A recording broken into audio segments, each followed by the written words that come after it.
ఒక అందమైన చిన్న గ్రామంలో రాము అనే బాలుడు తన కుటుంబంతో ఉండేవాడు. వారి ఇల్లు చిన్నదైనా ప్రేమతో నిండిపోయి ఉండేది. రాము తండ్రి రైతు. ప్రతిరోజు ఉదయం పొలానికి వెళ్లి కష్టపడి పని చేసేవాడు. రాము తల్లి ఇంటి పనులు చూసుకుంటూ కుటుంబాన్ని ప్రేమగా చూసుకునేది. రాము చాలా మంచివాడు, కాని అతనికి ఒక బాధ ఉండేది. అతని కుటుంబం పేదది. స్కూల్లో కొందరు పిల్లలు అతని పాత బట్టలు చూసి నవ్వేవారు.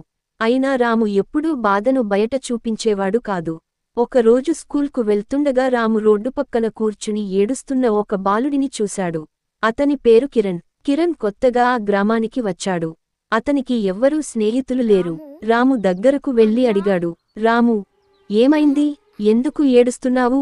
కిరణ్, నాకు ఇక్కడ ఎవరూ తెలియదు. అందరూ నన్ను ఒంటరిగా వదిలేశారు.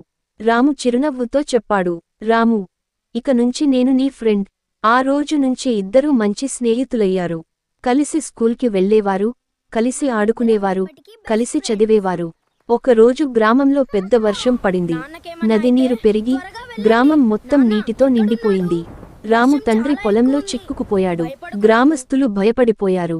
రాము చాలా భయపడ్డాడు. నాన్నను ఎలా కాపాడాలి అని ఏడుస్తున్నాడు. అప్పుడు కిరణ్ ముందుకు వచ్చి అన్నాడు, కిరణ్, భయపడకు రాము, మనం కలిసి వెళ్దాం.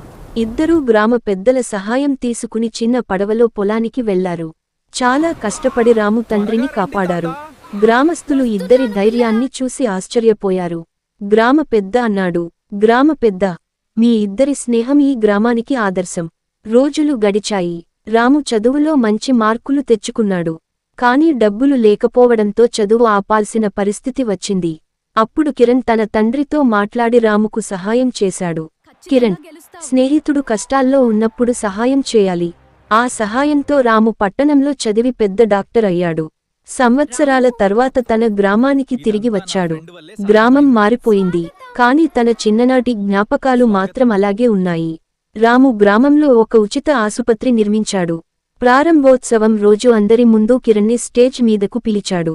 కన్నీళ్లతో రాము అన్నాడు, రాము, ఈ రోజు నేను ఇక్కడ ఉన్నానంటే కారణం నా ఫ్రెండ్ కిరణ్. కిరణ్ నవ్వుతూ చెప్పాడు, కిరణ్, నిజమైన స్నేహం ఎప్పటికీ మారదు. గ్రామంలోని పిల్లలందరూ చప్పట్లు కొట్టారు.